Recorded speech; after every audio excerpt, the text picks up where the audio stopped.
안녕하십니까? 추운데 오시느라고 고생 많으셨습니다. 그래서 밖에 춥다가 따뜻한데 좀 들어오면 이제 노곤하고 졸립고 그러죠. 또 저녁 시간이고 또 초저녁 잠도 있을 텐데요. 오늘은 조금 좀 불편하실지도 모르겠어요. 우리가 성당을 다닐 때 우리는 이제 교리를 배우지 않습니까? 그죠? 교리 배우죠.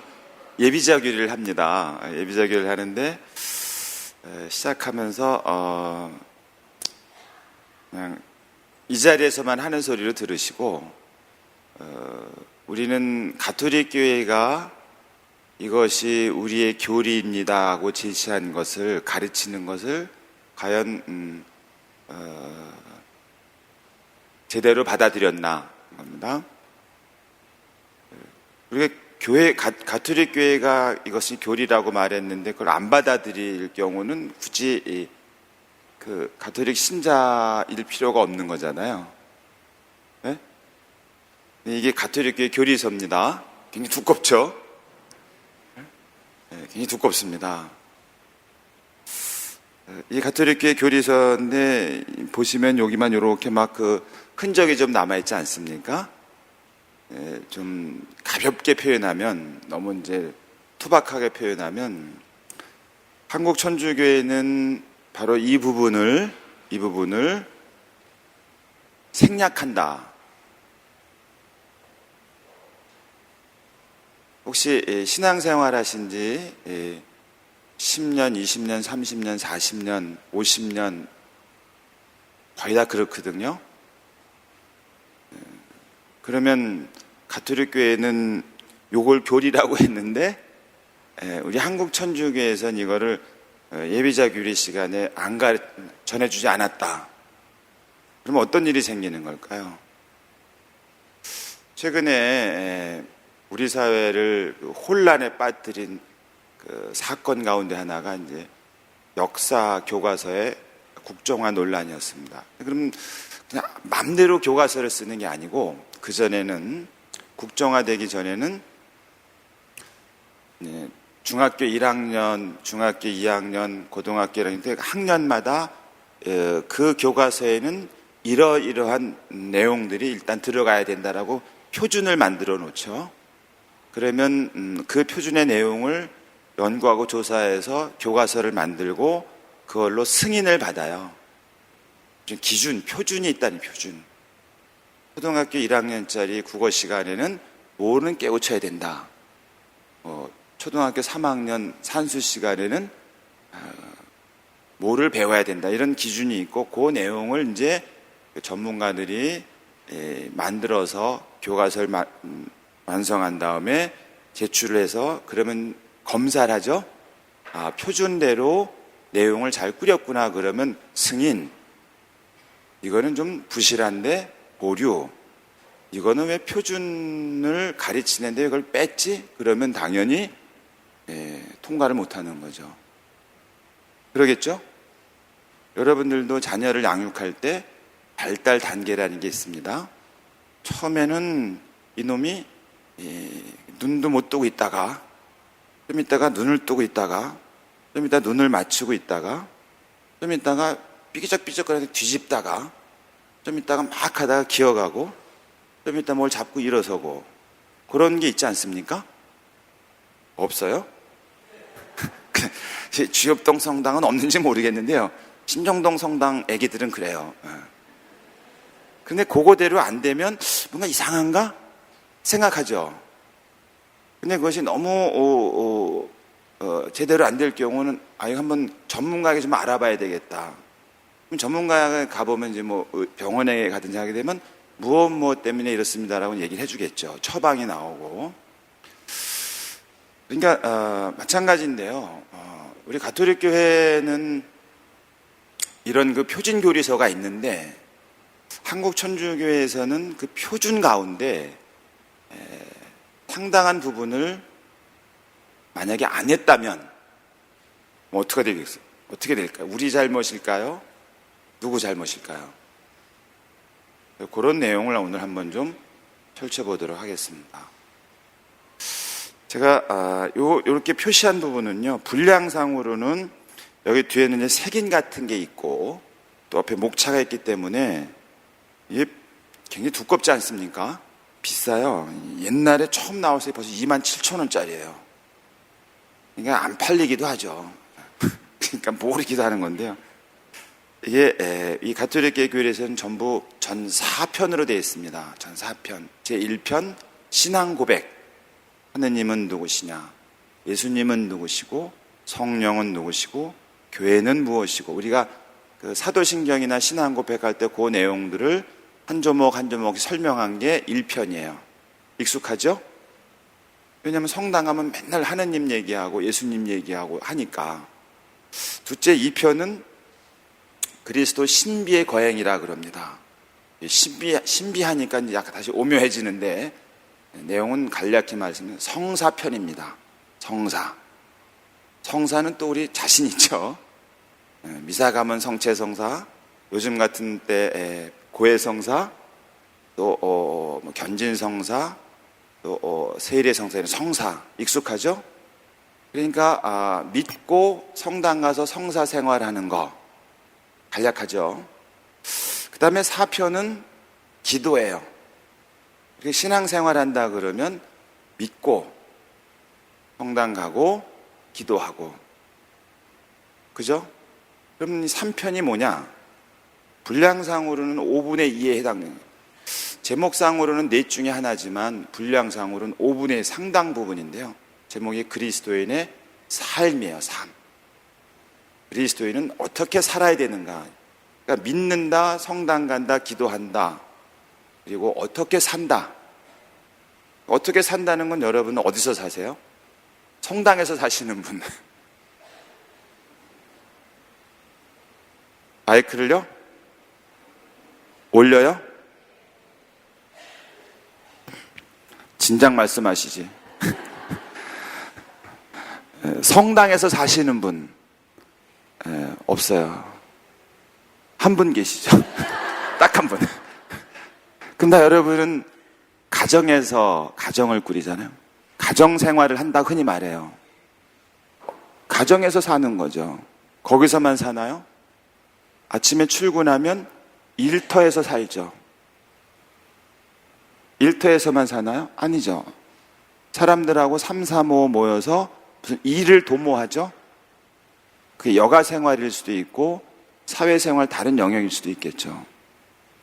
산다는 거는 그런 거죠. 그럼 거기서 그리스도인의 삶은 무엇이냐를 얘기하는 겁니다. 근데 우리는 한국교회에서는 너무나 오랫동안 그것, 성당 바깥에서의 삶은 우리 신앙하고는 별로 관계가 없다. 그건 우리 신앙과 무관한 일이라고 그렇게 끊임없이 서로 확인해 온 거예요. 그러다 보니까 이 가톨릭교회 교리서에서 상당 부분으로 중요하게, 실제로 이 표준교리서가 나온 거는 1994년입니다. 그럼 이 이전의 교리서는 언제 교리서겠어요? 이 이전의 표준교리서 한 50년 전쯤? 아니에요. 한 100년 전쯤? 아니에요. 400년 전쯤입니다.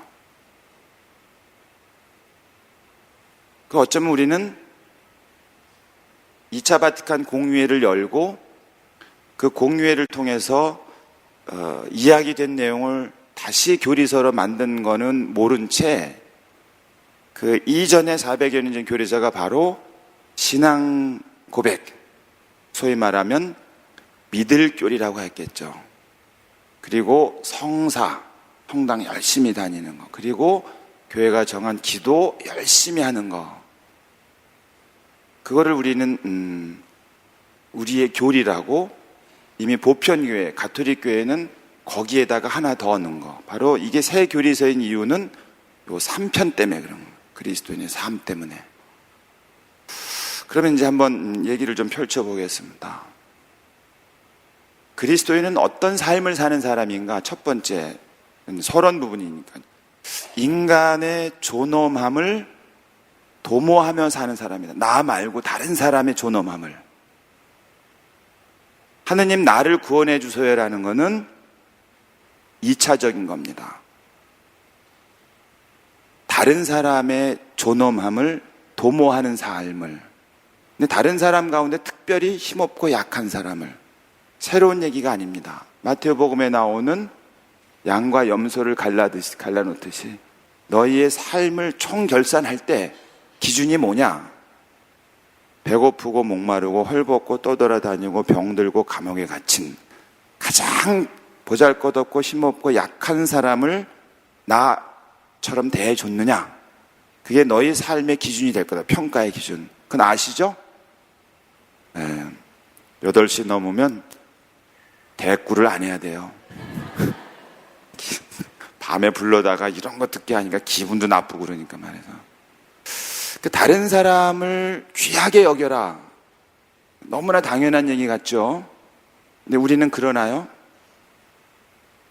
입으로는 다른 사람을 귀한다고 여기지만 우리의 삶은 철저하게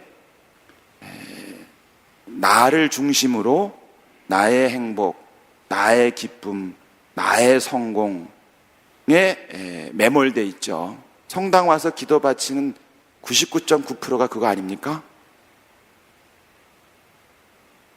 두 번째로 그럼 인간의 존엄함이라는 게 뭐 지당하신 말씀 같지만 이 교리서에서는 인권 얘기를 합니다. 인권.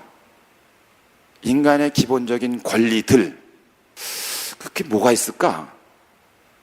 그거를 풀어내는 겁니다. 내가 말하고 싶으면 말을 해야 돼요. 표현의 자유라 그래요. 내가 생각을 하고 있으면 생각이 자유로워야 돼요. 사상의 자유라 그래요. 내 마음속에서 마음이 내키지 않는 일이 있는데 그런 걸 우리는 양심의 자유라 그래요. 나는 일을 하고 싶어요. 그걸 노동권이라 그래요. 혼자 하기 힘들기 때문에 사람들하고 모이고 싶어요. 그런 걸 우리는 집회 및 결사의 자유라 그래요. 말이 조금 어려운 말이어서 그렇지 사람의 기본적이고 상식적인 삶을 말하는 거죠. 근데 우리 생활 한번 볼까요? 다른 사람을 귀하게 여긴다? 고개를 끄덕여요. 근데 우리는 종종 그래요. 너는 생각이 글러먹었어. 그런 말 해야 안 해요. 이제 여러분들은 대답하지 않을 권리가 있는 거죠. 너는 네 머릿속에 있는 생각 자체가 글러먹었어라고 말하는 거예요. 우리 사회에서 그런 일이 너무나 쉽게 벌어지는 거죠. 그래서 자기가 보기에 생각이 글러먹었다는 이 사람은 그 생각이 글러먹었다는 기준 자체도 자기 기준이고 그 사람에 대한 태도 자체도 자기 기준이에요. 우리는 사상의 자유가 있는가? 심지어는 우리는 개성도 없어요. 대표적인 게 뭐가 있나요? 교리서에는 나오는 겁니다. 표현의 자유가 있잖아요. 그럼 옷도 내가 좀 입고 싶은 거 입어야 되죠? 맞아요? 잘 생각해 보세요. 함부로 대답하지 마세요. 근데 왜 중딩들, 고딩들은 교문 앞에서 옷 입은 거 가지고 잡아요? 그래요, 안 그래요? 그래요. 사람이 자기를 표현하는 것 중에 하나가 옷인데, 옷을 입는데, 너네들은 니네 맘대로 옷을 못 입어라고 우리는 하고 있는 거잖아요. 그럼 또 자꾸 이제 얘기가 막 돌아가요. 그래도 애들의 빈부 차이가 나고 가만 놔두면 아무 옷이나 입고, 그거를 왜 우리가 정하려고 그래요? 그럼 우리의 옷에 대해서 남이 정해줘도 돼요? 옛날에 그랬죠. 언제요? 70년대 그랬어요. 머리 길면 길거리에서 이리 와봐. 이유가 뭐였어요? 풍기문란이에요. 어떤 걸 말해서 누가 정했을까 그거를. 그런 얘기입니다. 아닌 것 같지만 슬그머니 같은 구조가 여전히 반복되는 게 있죠. 예를 들어 표현의 자유 같은 것 중에 우리는 뭔가를 궁금한 건 알고 싶어 하는 거 있죠. 현대사회는 알려주는 수단, 도구가 있죠. 대중매체입니다. 그럼 대중매체는 과연 우리에게 진실을 알려주는가? 그럼 우리는 진실을 알려주지 않는 대중매체가 우리에게 있다면 우리는 알고 싶은 권리, 욕구를 어디 가서 채우는가? 현대사회에서는 없을 수 있어요. 말하자면 인간을 귀하게 여긴다는 것은 말은 그럴듯하고 쉬울 것 같지만 현실 속에 들어가서 보면, 예를 들어서 경제 분야를 한번 볼까요? 노동할 권리가 있어요. 그렇지 않겠습니까? 근데 노동할 권리를 말할 수가 없어요. 왜요? 여러 가지 조건이 제약이 가하는 거죠. 한편으로 권리가 있으면 의무가 당연히 따라오지 않습니까? 근데 이 인간의 존엄함을 말할 때 당연히 내가 사상의 자유가 있고 표현의 자유가 있고 그걸 자유권이라 그러죠. 내가 노동할 권리가 있고 교육받을 권리가 있고 이걸 평등권이라 그래요. 나는 함께 같이 살고 싶은 연대겠죠. 같이 발전하고 싶은 발전이겠죠. 우리 같이 평화롭게 살고 싶다. 다른 집단으로부터 무력으로 말하면 침략받지 않을 권리, 평화권이라 그러죠. 그런 건 있어요. 그럼 이거는 당연히 권리니까 의무가 있겠죠. 의무. 그 의무는 내가 싫은 건 남에게도 강요하지 말라 있죠. 들어보셨어요? 네. 제가 여쭤보면 대답하지 마시고 그냥 가만히 계세요. 근데 속성상 권리는 막 팽창시키고 싶고 의무는 짐이니까 덜고 싶은 거예요. 그렇지 않겠습니까? 그렇기 때문에 현대 시민국가 체제에서는 통상적으로 시민의 권리와 국가의 의무라 그럽니다. 왜? 국가는 가장 강한 힘을 가지고 있으니까. 시민은 한 사람이니까. 시민의 권리를 쭉 높이고 싶지만 이 권리를 보호해 줄 수 있는 가장 힘이 센 집단을 우린 정치 공동체 곧 국가라 그래요. 국가는 시민에게 권리가 없어요. 국가는 오로지 시민에게 의무만 있어요. 세 가지. 시민의 권리를 침해하지 말아야 될 의무.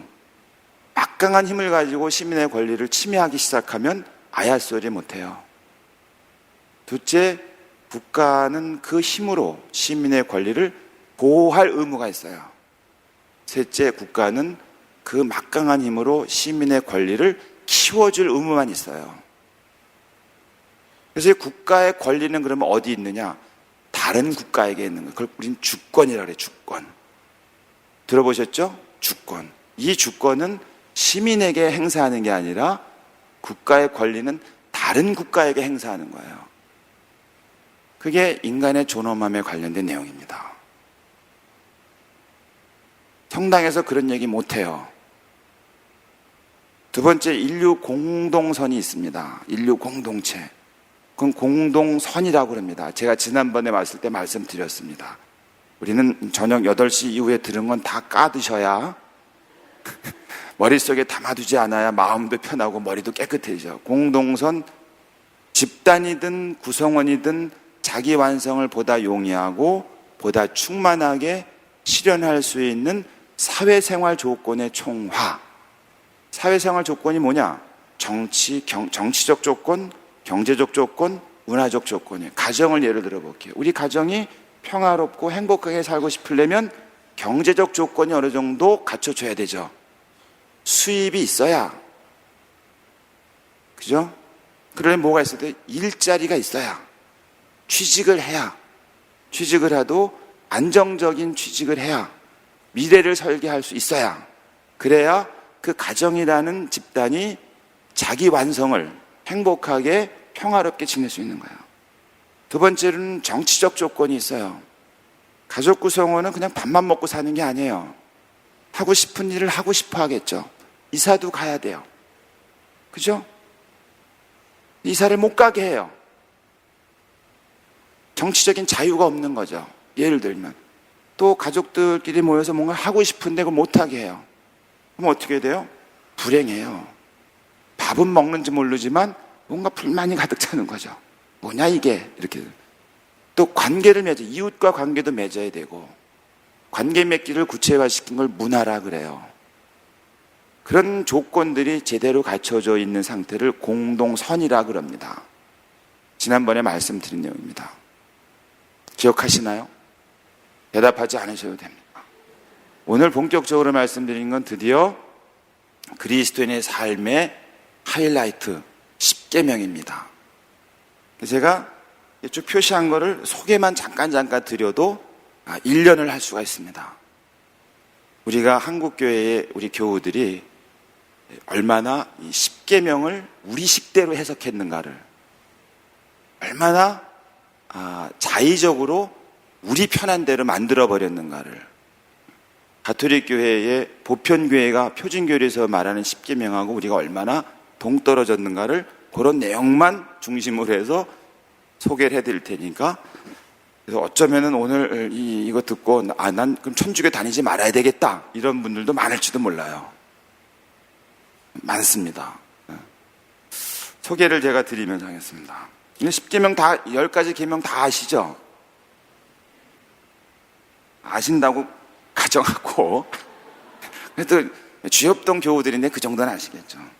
자, 1계명이 뭡니까? 대답을 안 하실 거니까 1계명은 하느님만 믿어라 이런 거죠. 근데 이제 우리 교우들은 이거 내가 절을 가면 되나 안 되나, 등산을 갔는데 친구가 자꾸 대웅전 들어가자 그래서 해서 같이 하는데 이거 고해성사 해야 되나 마나. 근데 요즘 같은 철에 기분도 울적하고, 그래서 이게 점을 좀 보면 되나, 이런 거 가지고 이제 하는 거죠. 그대로 읽어드리겠습니다. 하느님만을 섬겨라 이런 게 있습니다. 우상 숭배는 단지 이교, 다른 종교, 이교의 그릇된 예배에만 관계된 게 아니다. 우상 숭배는 신앙에 끊임없는 유혹이 된다. 신앙에 끊임없는 유혹이 되는 내용을 열거합니다.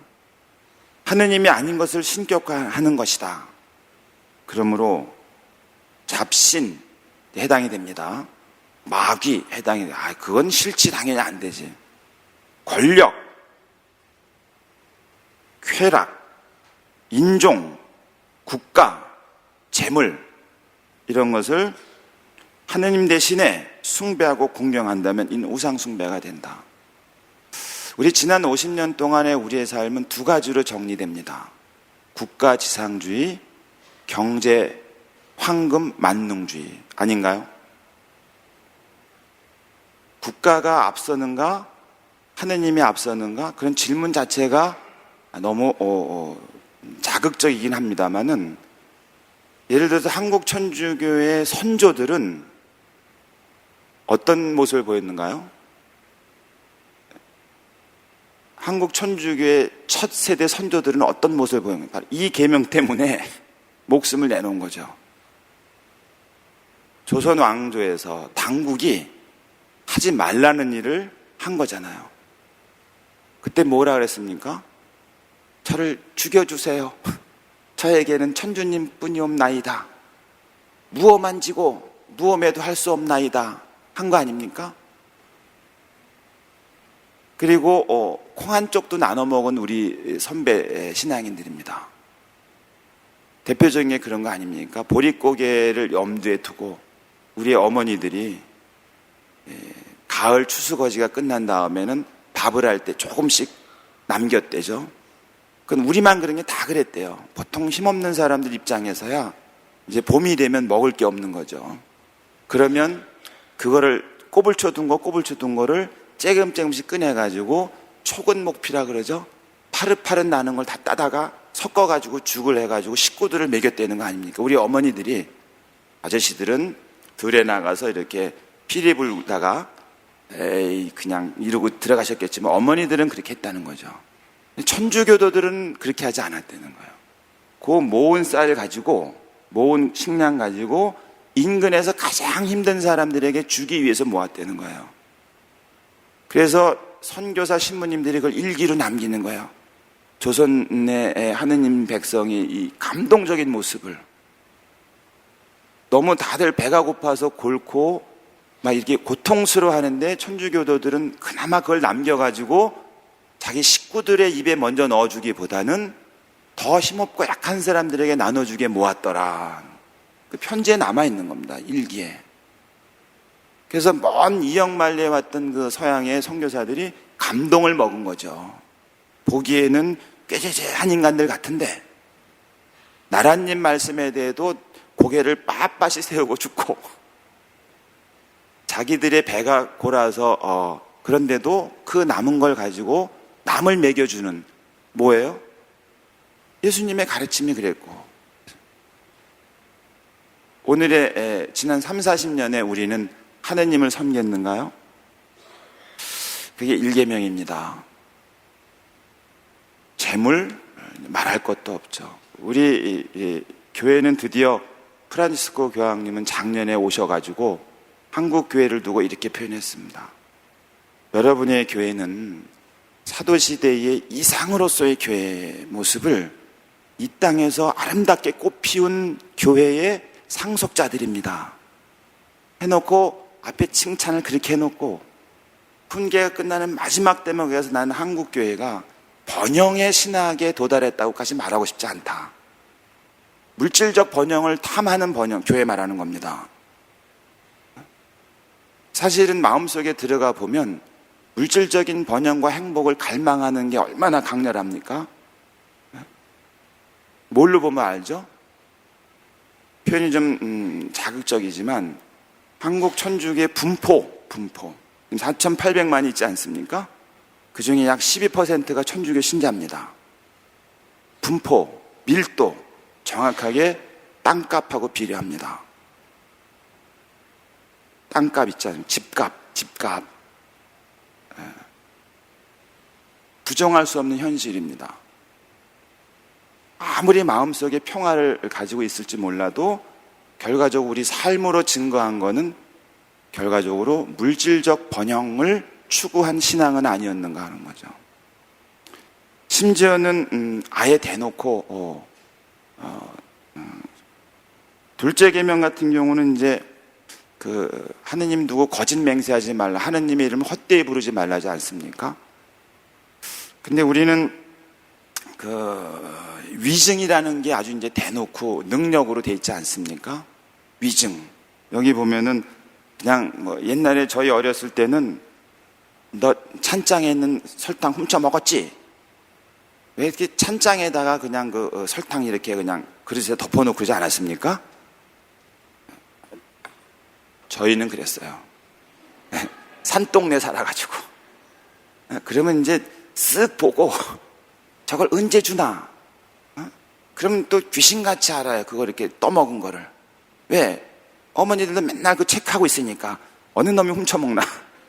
그럼 당연히 불러다 세워놓고 먹었어 안 먹었어? 그럼 빨리 말하네. 그럼 괜히 좋은 거죠. 근데 보면은 나만 먹은 게 아닌 거죠. 그러니까 어느 놈이 먼저 말하느냐에 따라 눈치를 보는 거죠. 나만 먹은 것 같지 않은데 왜 내가 어제 봤을 땐 요만큼인데 보니까 싹 줄어드는 건 누군가 먹은 거죠. 그때 뭐라 그래요? 천주께 맹세할 수 있어? 그러죠. 거기서 다 그냥 주물주물하면 분명히 그 용의자는 한 명인데 자백은 4명이 다 하는 거죠. 천주께 맹세라는 게 그런 겁니다. 그리고 이 교리에서는 공공의 시민들 앞에 하는 맹세도 해당이 됩니다. 근데 우리는 위증이 뭐가 되는 거예요? 법에 걸리지만 않으면 되는 거잖아요. 그거를 우리는 텔레비전을 보면서도 아무렇지도 않게 얘기를 하잖아요. 그런 일이 자꾸 반복되면 어떻게 되는 겁니까? 의식의 마비 현상이 오는 거죠. 애들은 보고 배우는 겁니다. 정직하게 살아야 돼.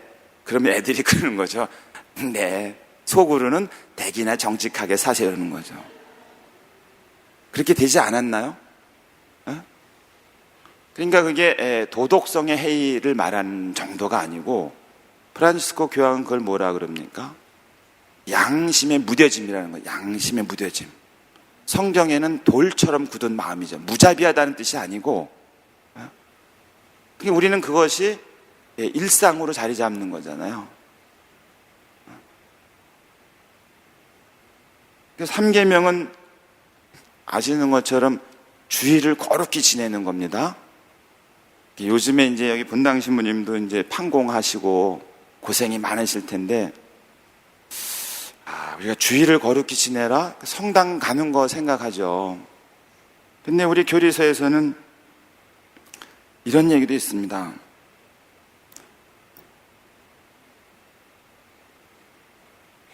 그대로 읽어드리겠습니다. 주일과 축일을 지내는 것, 여가를 즐길 수 있는 그리스도인들은 같은 필요와 권리를 가지고 있으면서도, 같은 필요와 권리, 여가의 필요와 여가의 권리가 있으면서도 가난과 고생 때문에 할 수 없는 형제들을 기억해야 한다. 주일은 전통적으로 그리스도인다운 신앙심으로 자신의 활동과 아픈 이들, 몸이 불편한 이들, 노인들에게 겸손하게 봉사하는 데 바쳐져야 한다. 사회생활을 말하는 겁니다. 그리고 더 나아갑니다. 주일과 축일들을 거룩히 지내기 위해서는 공동의 노력이 필요하다. 각 그리스도인은 주일을 지키지 못하게 하는 일을 쓸데없이 남에게 강요하지 말아야 한다. 관습과 사회적 필요성 등으로 어떤 이들에게 주일에 노동이 요구될 경우 각자가 충분한 여가 시간을 갖는 것을 소홀히 하지 않도록 해야 된다. 그리스도인이라면. 신자들은 절제와 사랑으로 집단의 여가 활동으로 생겨나는 폭음, 폭식, 폭력을 피하도록 해야 한다. 우린 주일날 틈만 나면 그건 괜찮아요. 경제 사정이 어렵더라도 공권력은 시민에게 휴식과 예배를 위한 시간을 보장하도록 해야 한다. 고용주들도 고용인들에 대해 공권력과 유사한 의무를 지니고 있다. 이게 주일을 거룩히 지내라는 경제생활 얘기하는 겁니다. 그리고 이제 사계명이 바로 얼마 전에 부모에게 효도하라가 사계명 아니겠습니까? 근데 거기에 보면은 부모의 의무가 있습니다. 부모에게 효도하라는 순간에 자녀된 도리 생각하는데 마땅하죠. 앞에 쭉 얘기하고 부모의 의무가 있습니다. 부모의 의무. 교육에 대한 권리와 의무는 부모의 기본적이고도 양도할 수 있는 권리이며 의무이다. 부모는 자녀 교육의 첫째가는 책임자다. 맞아요, 안 맞아요? 맞아요? 우리의 현실은 그래요? 사회 구조적으로 부모가 자녀 교육에 책임을 질 수 있어요? 포기한 거 아닙니까?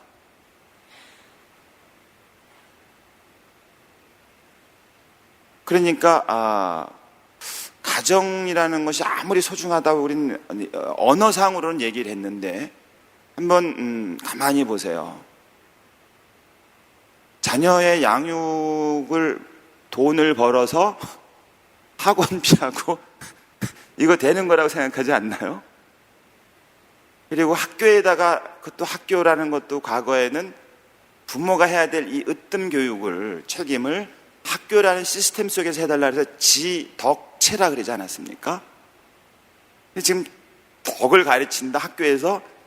그러면 그 학교 학부모들로부터 금세 항의 받아가지고 문 닫는. 고등학생들이 체육을 가르친다? 정신머리가 있는 거 없는 거냐 그런 거죠. 편법으로라도 시간표를 집어넣지만 과목은 바꾸지 않습니까? 학교 운영위원회에서 그걸 체크하지 않나요?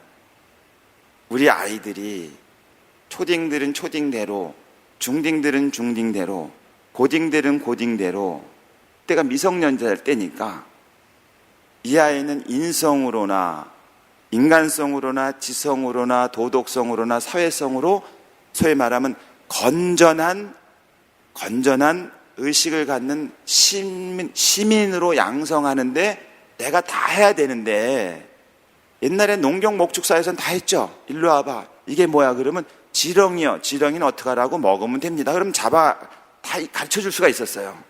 이게 뭐야? 예, 풀입니다. 풀은 비면 됩니다. 낫질해봐. 다 가르쳐 줄 수 있었죠. 해 떨어지면 어떻게 하라고? 디비 잡니다. 자면 됐습니다.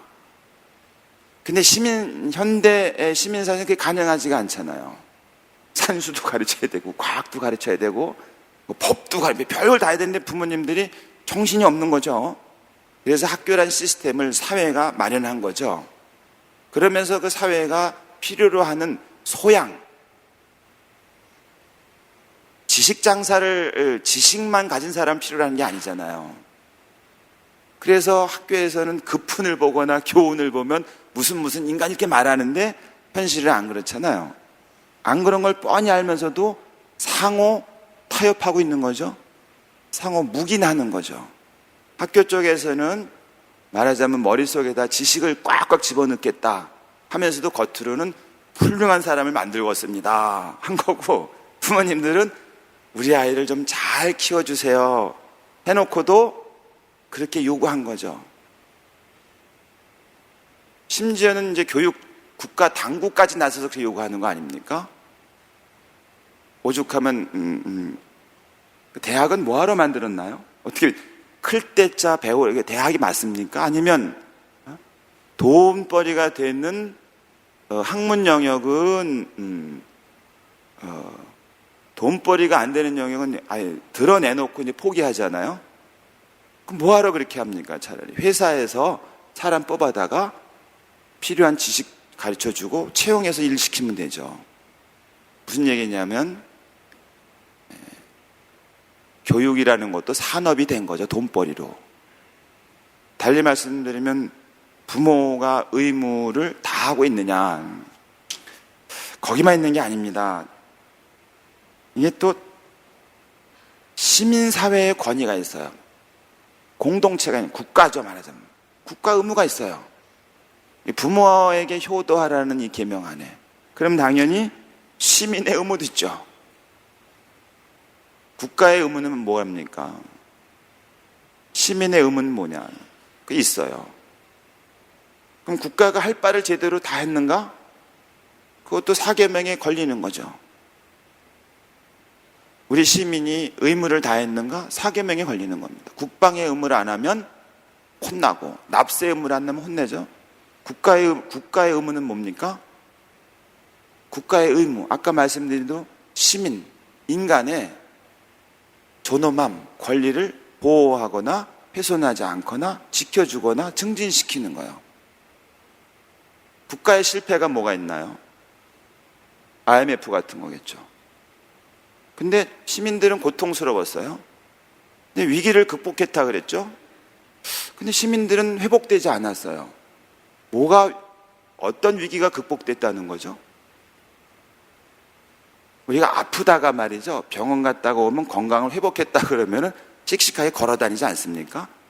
근데 어떻게 IMF 때는 한번 지나갔는데 씩씩하게 걸어가질 못하고 있잖아요. 근데 어떻게 위기가 극복된 거라고 누가 위기가 극복된 걸 말하는 거죠? 국가는 의무를 다했는가? 우리의 경우는 또 해당이 될 수 있죠. 1950년에 한국전쟁입니다. 전쟁 시민이 하는 거 아닙니다. 국가의 이름으로 하는 겁니다. 그죠? 전쟁에서 졌다? 그럼 시민들이 죽는 겁니다. 국가가 실패한 거죠. 시장은 실패하지 않는가요? IMF 같은 게 대표적인 거겠죠. 그러니까 국가가 의무를 다하지 않으면 그 구성원들이 고통으로 빠진다. 속절없이. 시민이 의무를 다하지 않으면 공동체가 무너지듯이, 부모가 의무를 다하지 않으면 아이가 고통스럽듯이, 아이가 의무를 다하지 않으면 부모가 말하자면 노년이 됐을 때 내버려지듯이, 요즘은 이제 우리 같은 경우는 위아래로 포기하는 거죠. 한마디로 정리하면 돈 들어가는 건 다 포기하고 돈 벌어들이는 거는 이제 귀하게 여기는 거죠. 노년, 아이들, 돈 들어가고 귀찮아 죽겠는 거죠. 대신에 돈 열심히 벌 사람들, 그런 사람들은 또 그런 식으로 우리만 그러지가 않습니다. 그게 그 정치 공동체와 교회 관계, 우리는 맨날 하는 말이 정교 분리 말 하잖아요. 지난번에 말씀드렸죠. 좀 이렇게 그 아전 인수, 왜곡 이런 거죠. 그런 이제 호도, 흑세무민의 대표적인 게 바로 이 정교 분리죠. 정교 분리라고 막 외치시는 분이 계세요. 뭐가 정교 분리입니까? 그러면 정치와 종교라 그래요. 아닙니다. 정부와 교회입니다. 왜? 정부도 막강한 힘을 가지고 있었고 옛날에, 그죠? 교회라는 조직도 막강한 힘을 가지고 있었는데 막강한 이 권력 두 기구가 결합을 하면 결과는 이 밑에 있는 시민은, 죄송합니다, 시민은 시민이면서도 종교인, 교인이잖아요. 양쪽으로 등이 터지는 거죠. 그래서 권력은 합치지 말라고, 그게 정교 분리인 거지. 그걸 세상에서는 어떻게 실현하는 거야? 이제 우리 교회에서 정치 공동체 얘기할 때는 권력을 독점적으로 집중시키지 말라. 삼권 분립, 입법, 사법, 행정의 분립을 얘기하죠. 그건 뭐야? 권력끼리 서로 견제해라. 휘두르지 못하도록. 이걸 합치라는 게 아닙니다. 이거 권력이 협력하면 큰일 납니다. 제일 좋은 거는 힘을 합쳐서 잘 돌보면 되겠죠. 사람은 천사만 있는 게 아닙니다. 이 힘은 어떤 유혹이 있느냐 한번 써볼까? 제가 주먹이 세지 않아 한번 깨볼까? 이런 거죠. 내 돈 좀 있으면 한번 돈 자랑 한번 해볼까? 그런 유혹이 있는 겁니다. 그래서 그걸 강제로 막으려고 권력은 힘을 합치지 말, 협력하지 말. 권력은 차라리 니네끼리 견제해라. 그래야 그나마 시민이 그나마 최악의 길은 안 간다는 거예요. 만약에 힘센 사람이 둘이 있는데 둘 다 나쁜 사람이에요. 손을 잡았어요. 힘없는 사람은 어떻게 해야 돼요? 한쪽에서 목 절리고 한쪽에서 배 맞는 거죠. 그러면 약간 비실비실하더라도 힘센 사람이 니네끼리 이루고 있으라는 거죠. 그래야 여기 다수의 보통의 평범한 사람이 그나마 최악은 피하기 때문에 그런 거죠. 근데 우리는 그 정교 분리를 그렇게들 해석하는, 정치와 종교는 서로 끼지 말라. 정치와 종교는 인간과 사회의 생활이에요, 생활. 내가 투표를 하면 정치 활동하는 거고, 내가 사람들하고 모두 토론하면 그게 정치적 프로세스가 되는 거고, 그런 과정을 통해 뭐 의결하면 그게 정치적 합의가 되는 거고, 내가 시장 가서 김치를, 콩나물을 사면 경제 활동이 되는 거고, 옆집 가서 깎으면 소비 활동이 되는 거고, 그리고 그 문제에 대해서 내가 하느님께 경배한다든지, 그럼 내 종교 활동하는 거예요. 내가 하는 겁니다. 나를 쪼개면 되죠. 이걸 잘라가지고 저기 그 복덕방에 갖다 두고, 이걸 잘라가지고 시장 갖다 두고, 이걸 잘라서 성당 갖다 두는 게 아니다 그 말이에요. 마음은 하나예요. 한 마음의 여러 활동입니다. 그걸 어떻게 분리하라는 거예요? 그러니까 그거를 정치와 종교를 분리한다는 말은 이렇게 되는 거예요. 정치는 정치인에게, 종교는 종교인에게, 경제는 경제 전문가에게, 교육은 교육자에게. 여러분은 뭐 하실 거예요? 어느 시절에 그랬죠? 그게 왕정 시절에 그랬습니다. 왕이 계시고 관료들이 있고 테크노크라트가 있었잖아요. 이분들이 학자이고 종교인이고 군인이고 관료들이 다 알아서 한 거잖아요. 밑에는 평민, 나머지는 천민. 그때나 그런 구조였죠. 지금은 그렇지가 않잖아요. 근데 아직도 우리는 그러니까 시스템은 그렇게 됐는지 모르지만 의식은 그런지도 몰라요. 문화는 문화인에게, 언론은 언론인에게. 그러면 이제 우리는 뭐예요? 그냥 시키는 대로 하는 거죠. 좀 그런 것에 우리는 익숙해져 버린 거죠. 하도 그런 것에. 근데 그게 정치 공동체와 교회 관계입니다. 그럼 다섯 번째 계명 드디어 살인하지 말라. 살인하라에 찬성하는 분 한 분도 안 계시죠? 근데 거기 가면 이런 얘기가 있습니다. 이게 좀 물론 무슨 자살이니 뭐 안락사 이런 건 그거 어떻게 하냐 막 궁금해하죠. 그리고 이 생명 문제에 나오면 그 얘기만 하죠. 근데 이런 게 있습니다. 평화하니까 좋지. 근데 다시 넘어갑니다. 전쟁. 전쟁 안 되지. 안 되잖아요. 정말 안 된다고 생각하시나요? 그렇지가 않습니다. 그런데 또 이런 게 있습니다. 양심상의 이유로 무기 사용을 거부하며 다른 방법으로 인간 공동체에 봉사하려는 사람들을 위해서는 국가가 그 합당한 조치를 취해야 한다. 네? 동의하세요? 아마 이 얘기를 우리 본당신부님이 강론 때 하면은 영성체 하기도 전에 반은 나갈 겁니다. 이게 무슨 얘기랑 우리 사회에 뜨거운 감자로 등장하나요? 병역문이에요, 병역. 양심상의 이유로 나는 무기를 들지 않겠다. 우리나라에 여기에 충실한 분들은 여호와의 증인들밖에 없죠. 그분들은 성경을 보니까, 예수님을 보니까 당신을 죽이겠다는 사람들에게 그냥 목을 내놨다. 폭력을 행사하려는 사람에게 자기를 지키기 위해서 무력을 사용하지 않고 비폭력으로 응답했다. 우린 그 예수를 믿는다. 근데 어떻게 우리가 총을 드는가?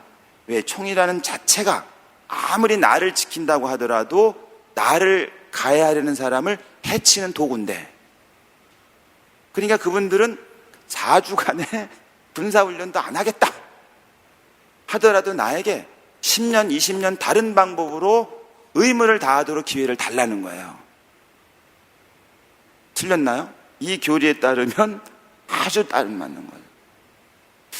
그럼 이제 이런 것도 있습니다. 최근에 프란치스코 교황님이 자비의 희년에서 12월 8일에 선포하면서 부패, 폭력에 연루된 사람들은 다 자수해라. 우리말 번역은 이제 그렇게 번역 안 했습니다. Turn in oneself to the justice. 법정 용어입니다. 자수하라. 법정에 출두하라 그겁니다. 왜? 범죄를 저질렀으므로. 거기에 이제 범죄 얘기를 하면서 피 묻은 피에 젖은 돈 얘기를 합니다. 군수산업을 말하는 겁니다. 그리고 다른 자리에서 이분은 지금 세계 곳곳에서 벌어지고 있는 종족 간의 충돌, 민족 간의 충돌은 이게 가만히 보니까 이게 커머셜 워, 상업적 이익을 위한 프로그램에 따른 전쟁이 아닌가 의심이 된다. 왜? 둘이 막 싸우지 않습니까? 한쪽에서 무기를 양쪽 공급하는 거죠, 이렇게. 무기 회사가 그렇지 않습니까? 어느 무기 회사는 고객을 착한 사람한테만 팔어. 너는 그랬겠습니까? 그걸 피 묻은 돈이라고 말하고 다른 표현으로 피의 다이아몬드란 말을 씁니다. 근데 우리는 무기 생산과 거래 산업이잖아요.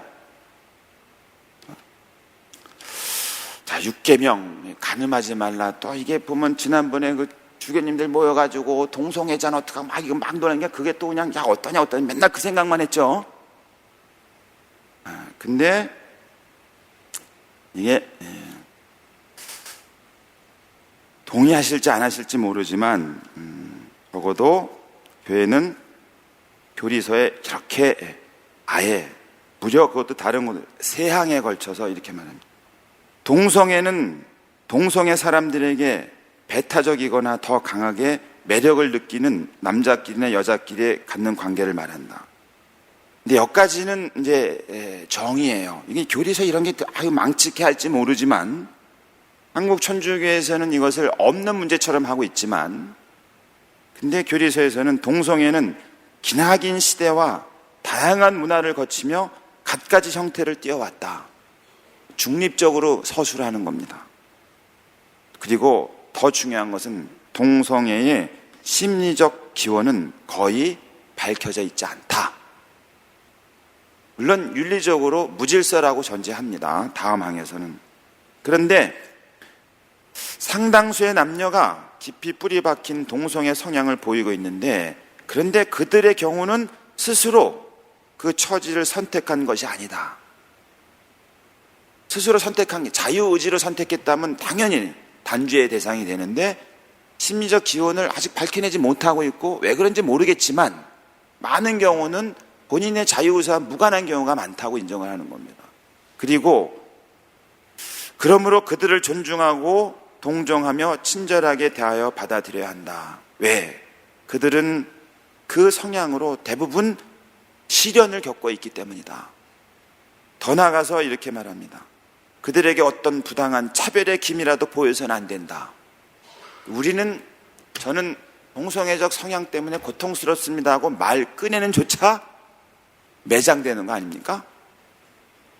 우리 교리는 그렇습니다. 그 다음에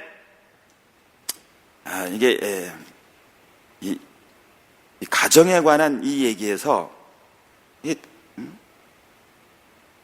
간음하지 말라는 그 계명에 이런 내용이 들어가 있을 거라고는 꿈에도 상상을 못할 겁니다. 이게 부부의 문제, 가정의 문제로 해석을 하는 겁니다. 그리고 가정의 문제는 당연히 사회 국가의 문제입니다.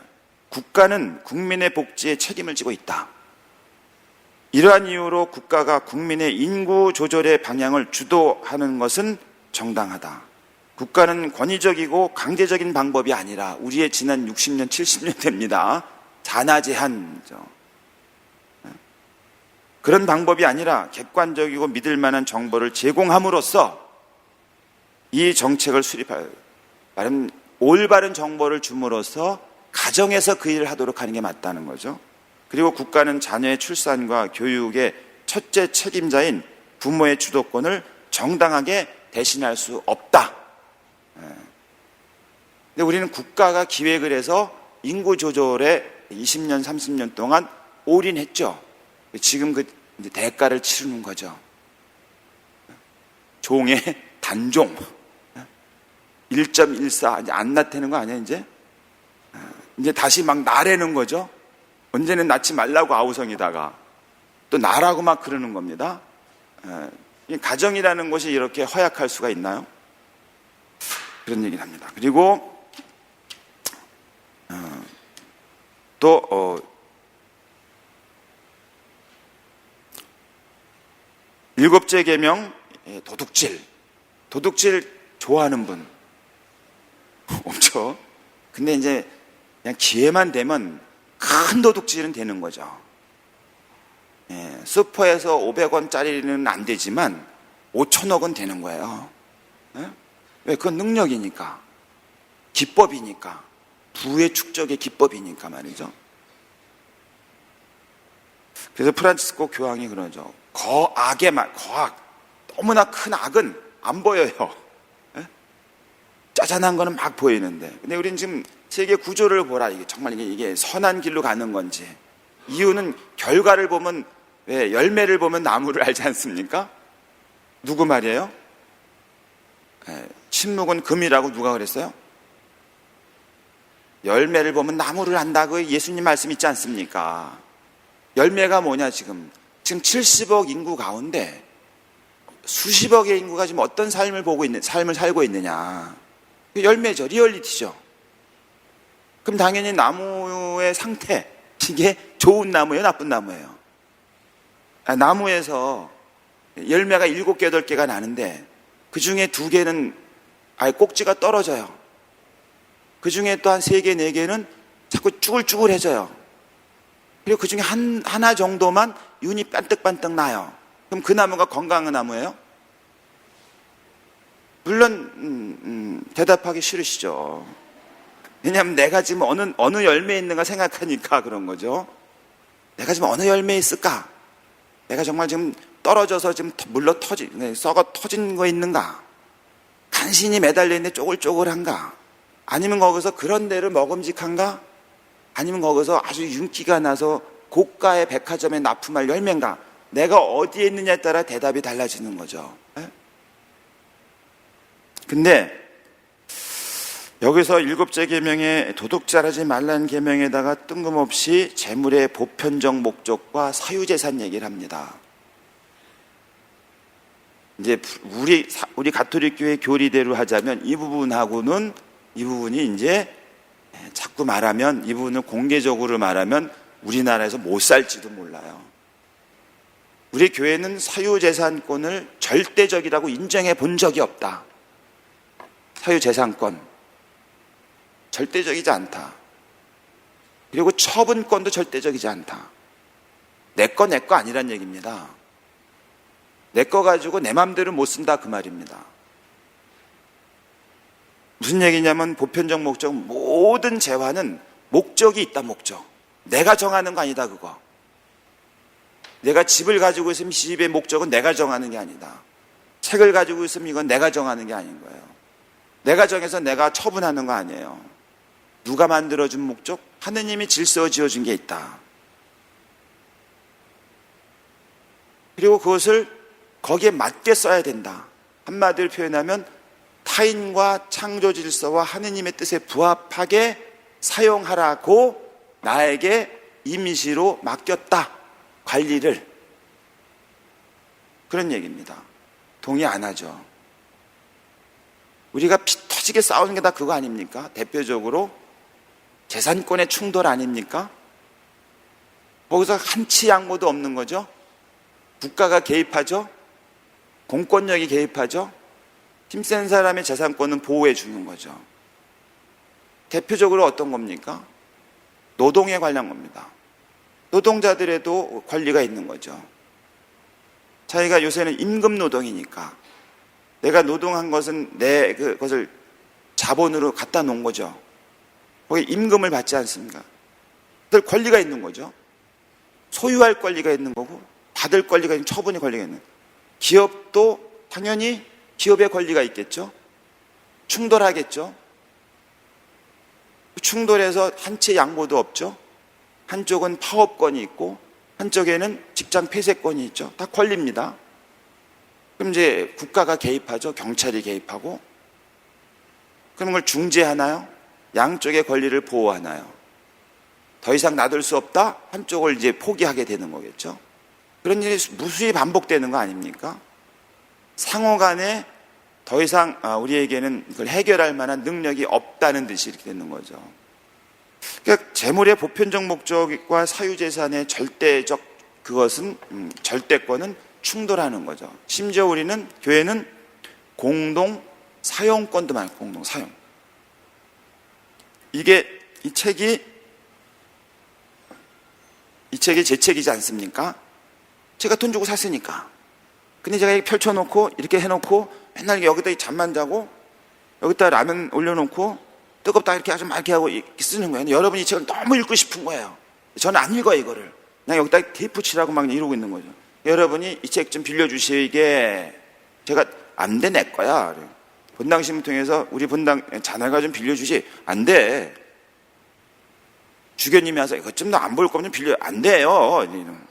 그럴 때 여러분이 이걸 뺏어가요. 왜? 여러분 읽으려고. 여러분이 잘했어요 못했어요? 잘했어요 못했어요?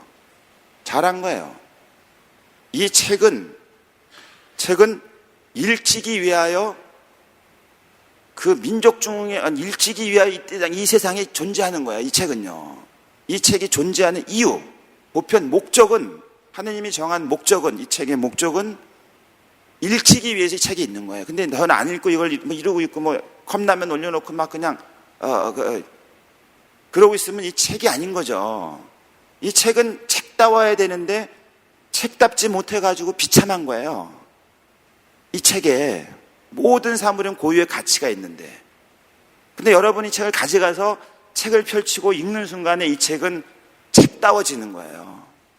하느님이 이 책에게 부여한 고유의 내재적 질서를 여러분이 실현시켜주는 정의의 행위라는 거예요. 그 정의의 행위의 값어치가 책을 뺏어간 사소한 잘못보다 더 크다는 겁니다. 그런 것을 재화의 공동 사용권이라고까지 말하는 겁니다. 그러니까 지금과 같은 그 소유권을 절대시하는 시대, 처분권을 내 맘대로 할 수 있다고 여겨지는 이 사회에서는 이 7계명, 도둑질하지 말라는 계명에 담긴 이 뜻은 말하기가 굉장히 어려운 거죠. 그러니까 편의점 가가지고 500원 더 거슬러 받은 거 돌려줬느냐 안 돌려줘가지고 밤을 새워서 막 하다가 이런 문제 직면에서 사회에서 벌어지는 수많은 문제에 대해서는 그건 우리 문제가 아니라고 하는 거죠. 그리고 8계명에 가게 되면 또 이제 7계명에 이게 또 있습니다. 경제활동과 사회 정의, 경제활동의 발전과 생산의 증대는 인간에게 필요한 것을 마련해 주기 위한 것이다. 경제는 인간을 위해 존재한다. 맞아요? 틀려요? 잘 생각해 보세요. 경제는 인간을 위해 존재한다. 근데 우리가 경제를 위해서 인간이 혹시 동원되는 건 아닌지.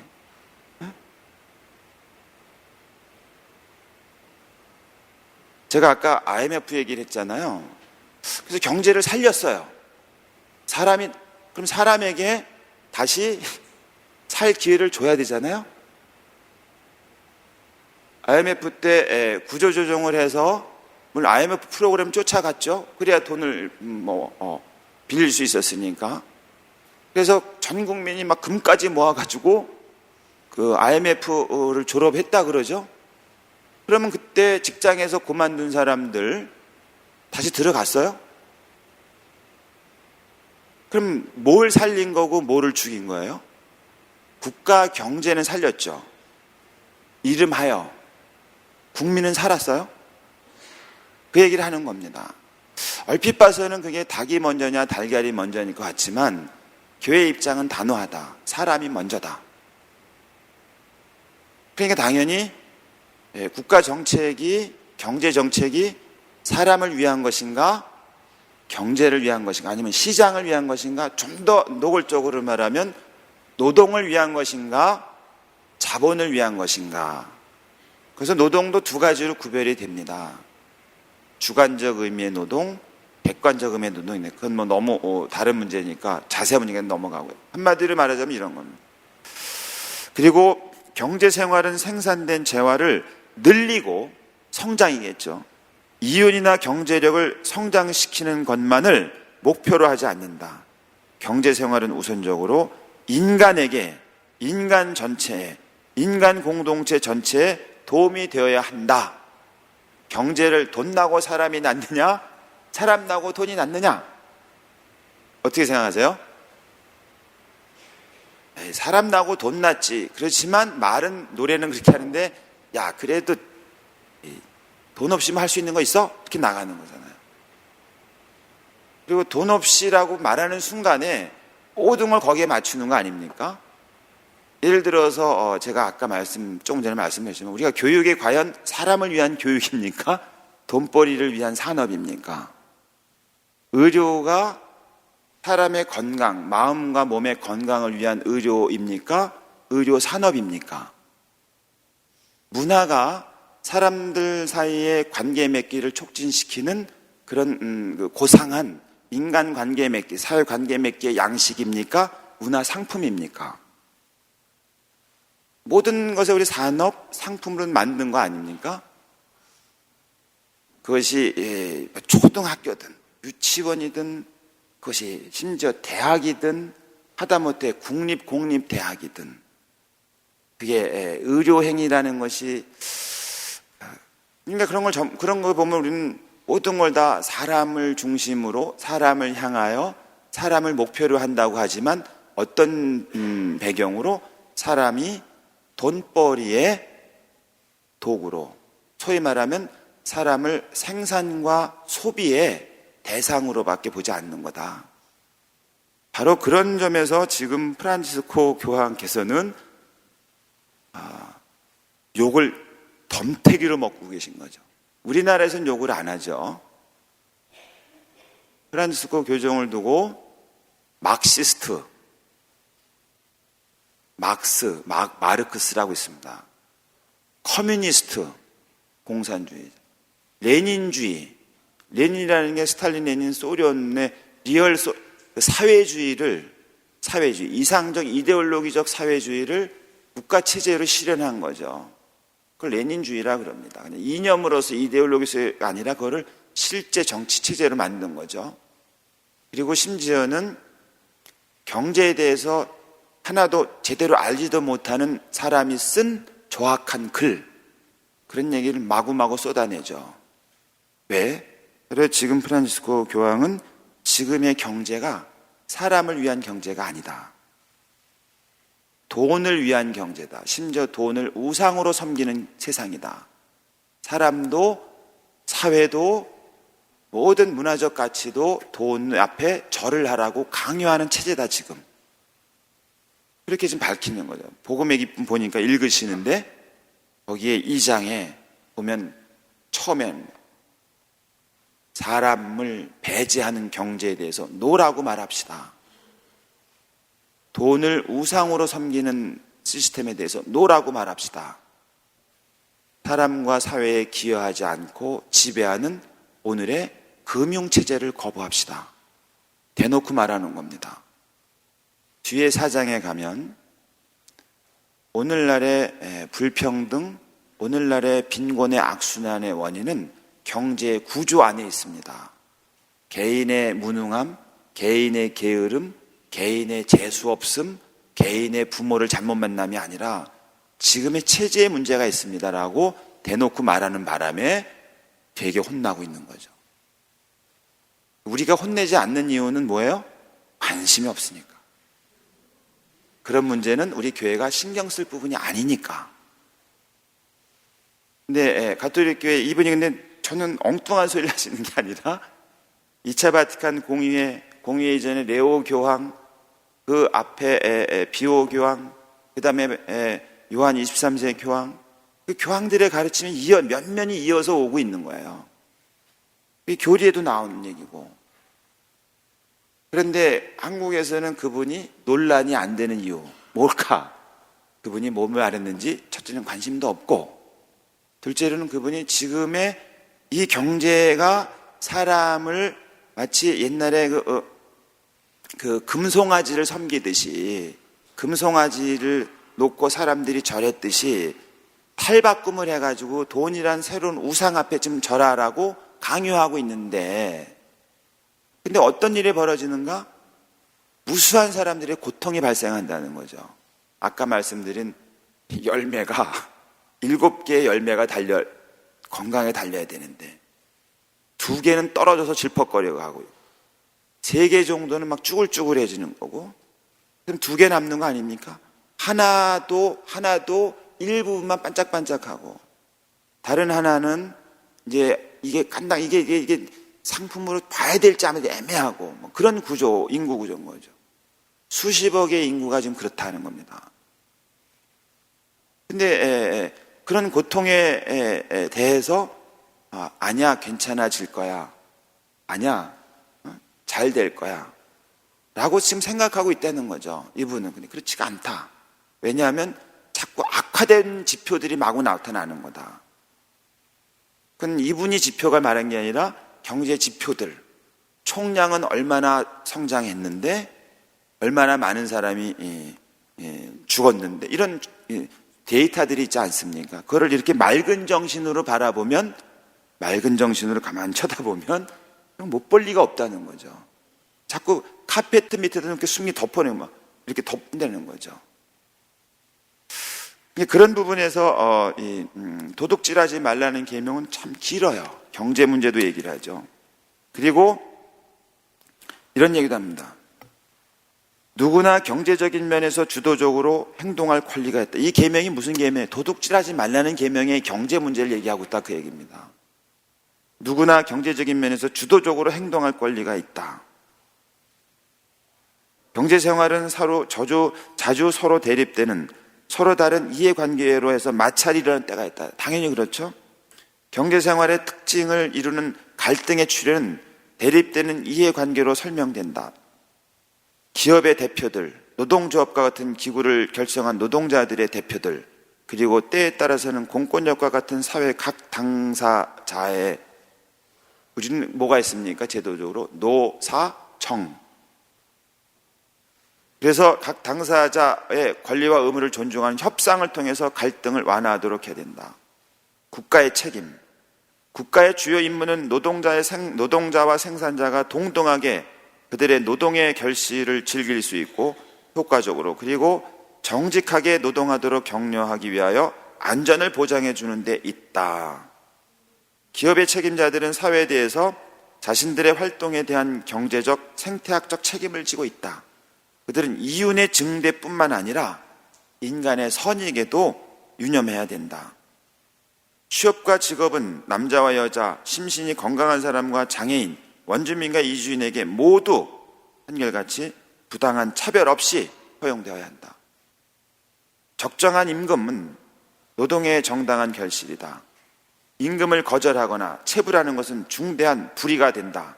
공정한 보수를 평가하려면 각자의 필요와 그의 공헌을 동시에 참작해야 한다. 우리는 공헌한 바에 대해서, 성과에 대해서 평가한다는 거죠.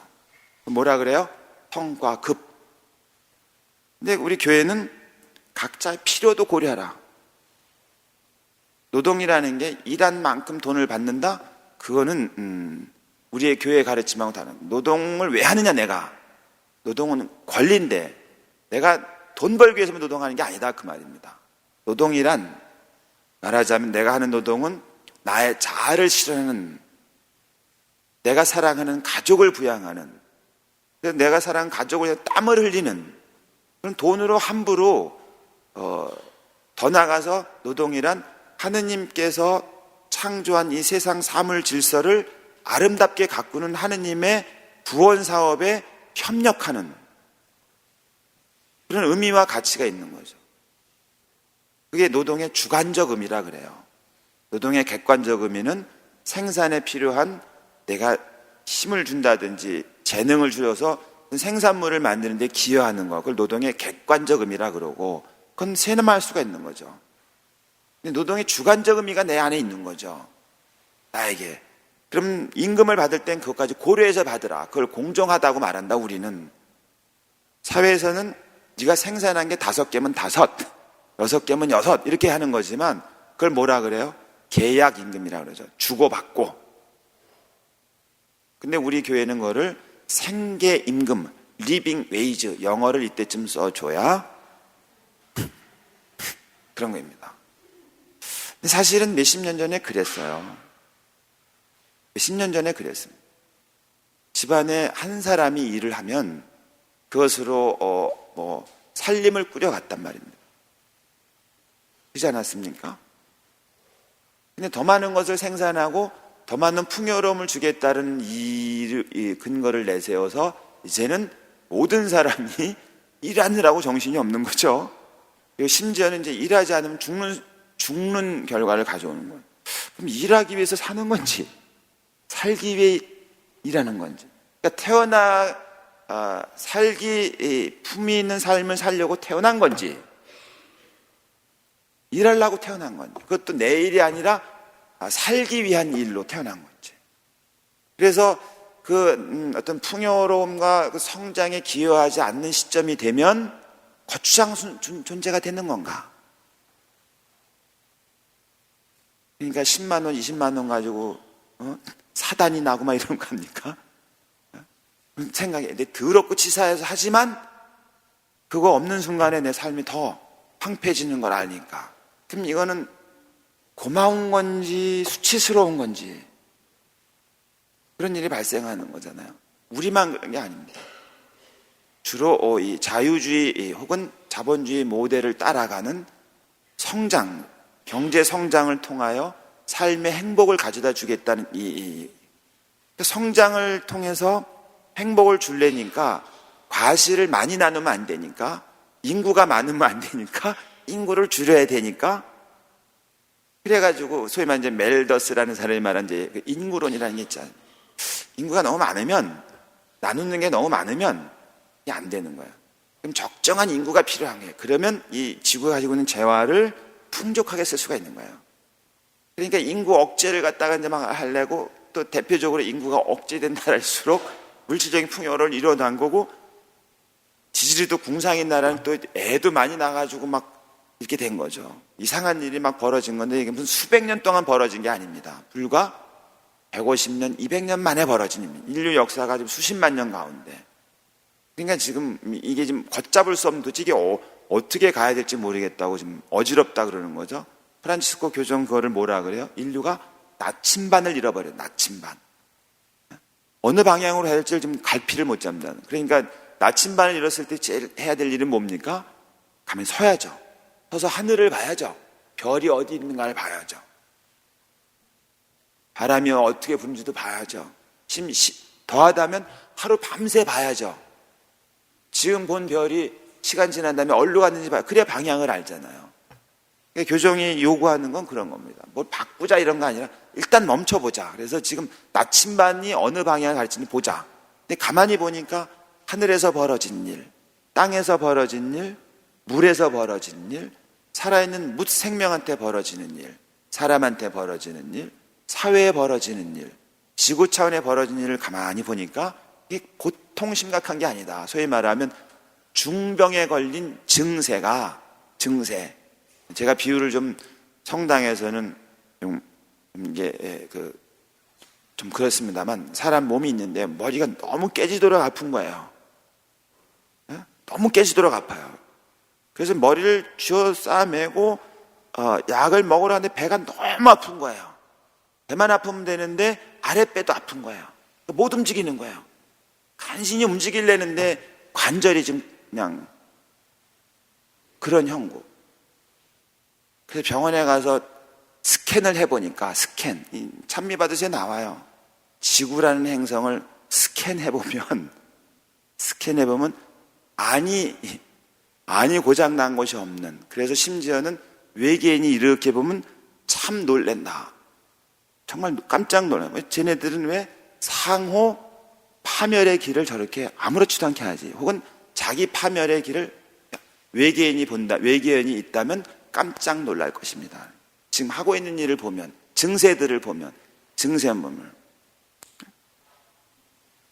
근데 거기에 이제 배경으로 바로 이 경제를 두는 거예요. 경제지상주의, 물질적 성장, 시장의 팽창은 자연스럽게 당연하게 삶을 행복하게 만들어준다는. 근데 이게 이런 이데올로기가 그렇게 오래된 게 아니다. 그런 얘기를 하는 거예요. 그러니까 파업은, 실업으로 일자리를 잃게 되는 피해자들은 거의 대부분 그 품위의 손상을 입고 균형 있는 생활에 위협도 받게 된다. 그리고 실업자가 받는 개인적인 피해 이외에도 실업은 그의 가정에도 많은 위험을 안겨준다. 합법적인 공권력이 정한 보험료를 사회보장기관에 지불하지 않는 것은 부당한 일이다. 우리나라는 이런 걸 잘하고 있는 거죠. 실업급여라든지 의료보험이라든지 산재보험이라든지 국민연금 같은 거, 보통 4대 이런 건 다 뭐겠습니까? 개인이 실업의 상태, 노동력을 상실했을 상태에 현대 사회에서는 임금을 얻으면 이제 힘들어지는 거 아닙니까? 그런 걸 국가가 말하자면 공권력이 정하는 거죠. 근데 이제 최근에 들어서 이제 이것이 갖고 있는 부작용이 생기면서 이걸 어떻게 개선할 것이냐 가지고 다시 또 논란이 벌어지는 거죠. 이것을 좀 더 너무나 국가 공권력이 개입하는 걸 어디까지 둘 거냐, 어디까지 시민의 책임으로 넘길 거냐, 이건 경계의 문제입니다. 정도의 문제인 겁니다. 어느 것이 반드시 옳고 어느 건 그런 문제가 아니면 시대에 따라 다를 수 있고 형편에 따라 다를 수 있는 거죠. 만약에 그 시민사회 구성원들이 개인적으로 부담할 역량이 점점 떨어진다면 그만큼 국가 개입이 높아질 것이고, 시민사회나 시민들이 할 수 있는 몫이 충분히 있으면 국가 개입이 그만큼 줄어들겠죠. 그건 어떻게 진단하느냐에 따라 다른 거겠죠. 그런 게 7계명에 있어요. 국가들 사이의 정의와 연대, 이것도 7계명에 있고. 아니, 이게 도둑질하지 말라 왜 얘기했냐. 달리 말하면 국가들 사이에서 도둑질을 한다 그 말입니다. 최근에 프란치스코 교황님의 그 찬미 받으선 이런 얘기가 있습니다. 좀 더 힘센 그러니까 more powerful, 좀 더 힘세고, 그리고 좀 더 발전된 나라들은 어떻게 해야 된다고요? 첫째로는 정직해야 됩니다. 둘째로는 용감해야 됩니다. 셋째로는 책임을 져야 됩니다. 뭐 문제 가지고 지금 세상에서 벌어지는 여러 가지 일들에 대해서 힘센 나라와 발전한 나라들이 이 문제를 해결하기 위해서는 정직해야 되고 용기를 내야 되고 책임을 져야 된다. 달리 그거를 뒤집어서 말하자면은 비겁하고 그다음에 정직하지도 못하고 무책임하다. 특별히 그 기후변화랑 관계돼서 말하는 문맥이기도 합니다. 그동안 200년 동안 환경을 훼손해 가면서 발전을 이루어 가면서 풍요로움을 누리고 있으니 좀 정직해져라, 용감해져라, 책임을 지고 이 문제를 푸는데 앞장서라. 어느 나라를 지칭하는 거예요?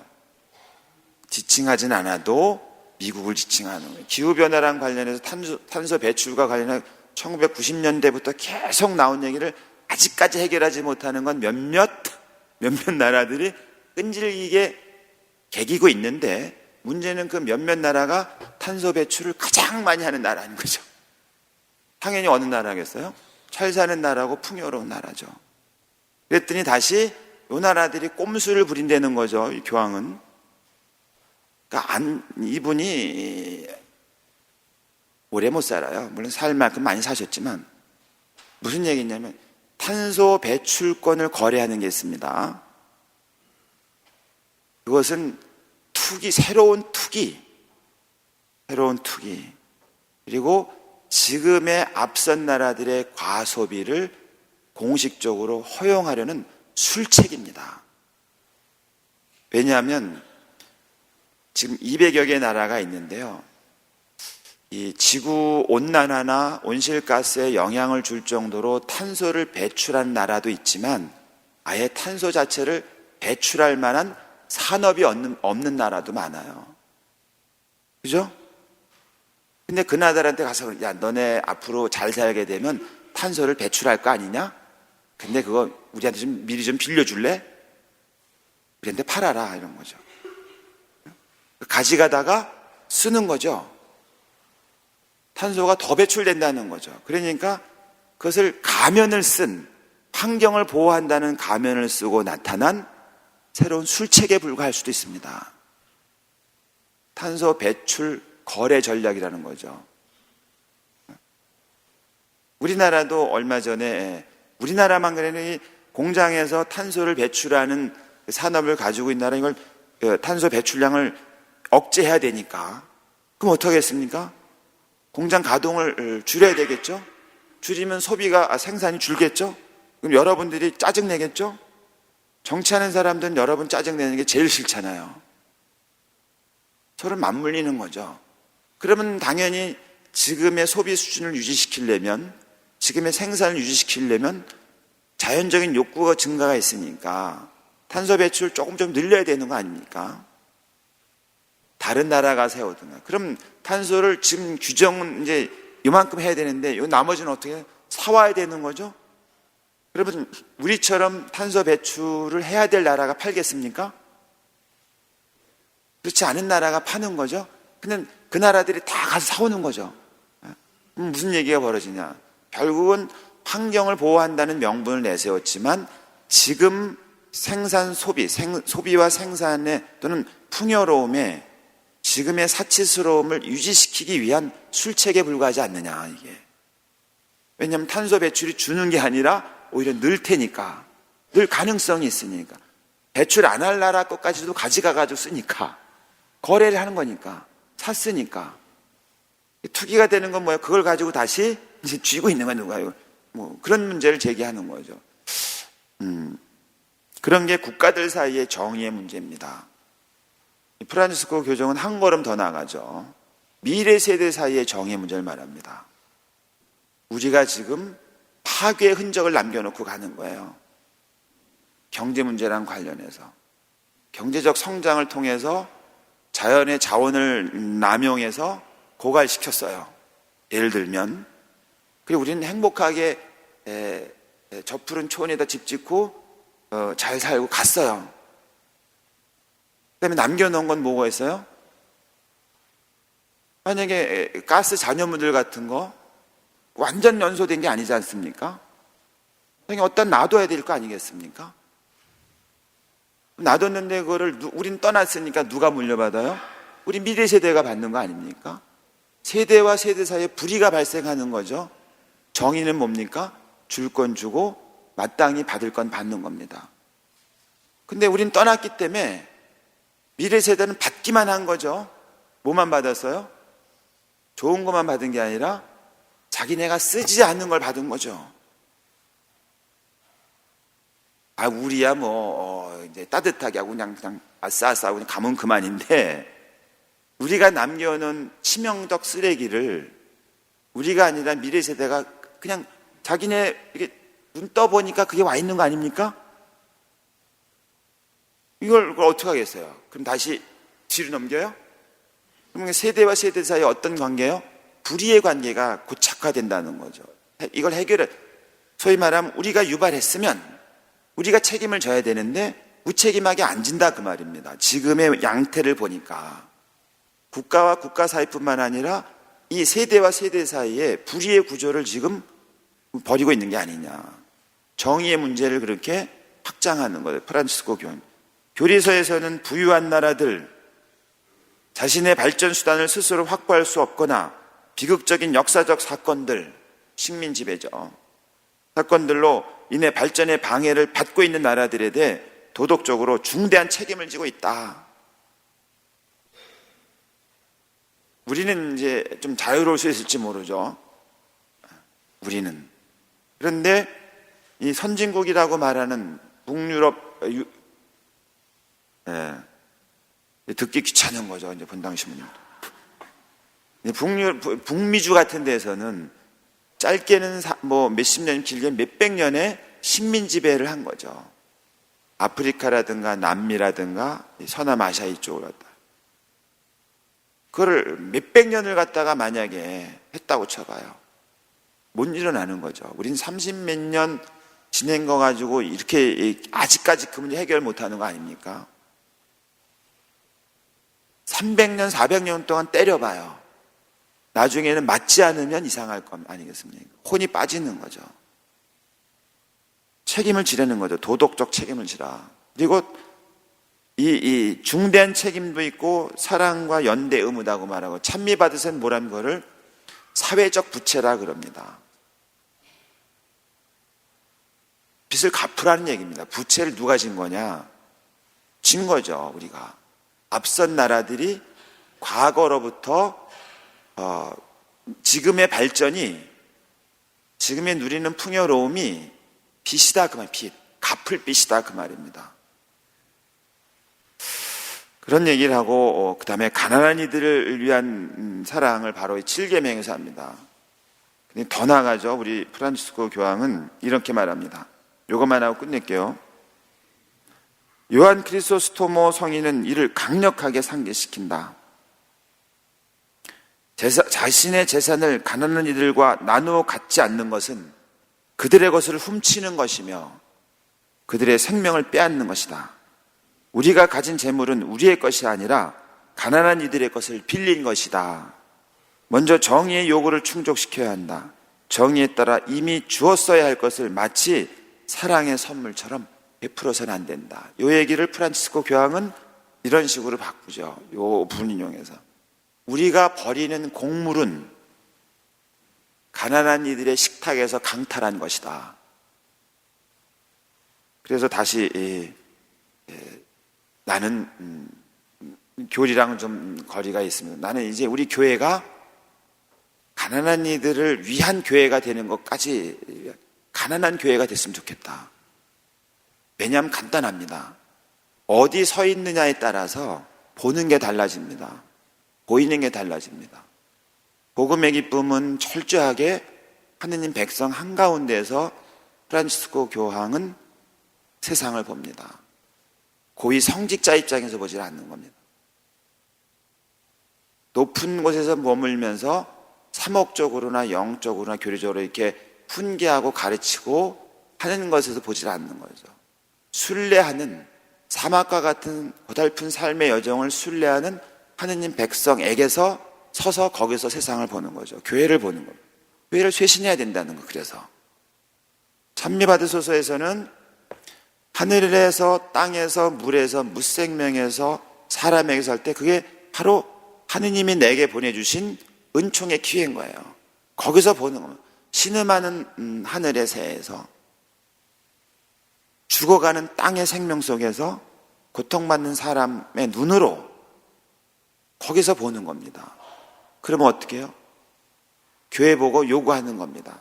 희망이 되고 표지가 되고 소금이 되고 빛이 되라 하고, 그 얘기를 펼친 게 자비의 특별hin년의 자비의 직서입니다. 외성사 하라는 얘기로만 한 게 아닙니다. 한번 자세히 읽어보시면 그럼요. 제가 이렇게 오늘 좀 십계명을 중심으로 우리가 아니 십계명에 그런 게 있는가 처음 들어보는데 그러한 내용만 일부를 뽑은 겁니다. 그게 다가 아닙니다. 그러니까 여러분이 가지고 계신 것의 상당 부분은 우리 교회의 어떤 전통적인 또는 내용에 충실히 따라가는 거지만, 더욱더 필요하다면 이런 내용도 있으니까 여러분의 신앙, 그다음에 여러분의 생활을 좀 더 신앙을 바탕으로 좀 이렇게 폭넓게 이렇게 이해해 주십사 하는 뜻으로 말씀을 드린 겁니다. 여러분 언짢게 하려고 그런 거 하나도 없습니다. 언짢아도 할 수 없습니다. 집에 가면 그만이니까. 또 세상은 좁죠. 어디서 만날지 모르니까. 하여튼 기회가 된다면 3편 그리스도인의 삶은 한마디로 정리하면은 경제 문제, 정치 문제, 문화 문제, 사회생활에서 천주교 신자는 어떤 태도로 어떤 기준으로 살아야 되는 걸 말하고 있는 거다. 적어도 그게 뭔지 그런 게 있다라는 정도만이라도 인정해 주십사. 왜 그런 일에 쓸데없이 이런 얘기는 제발 안 해주셨으면 하는 바람으로도 말씀드린 겁니다. 성부와 성자와 성령의 이름으로, 영광이 성부와 성자와 성령께, 성부와 성자와 성령의 이름으로 아멘. 고맙습니다.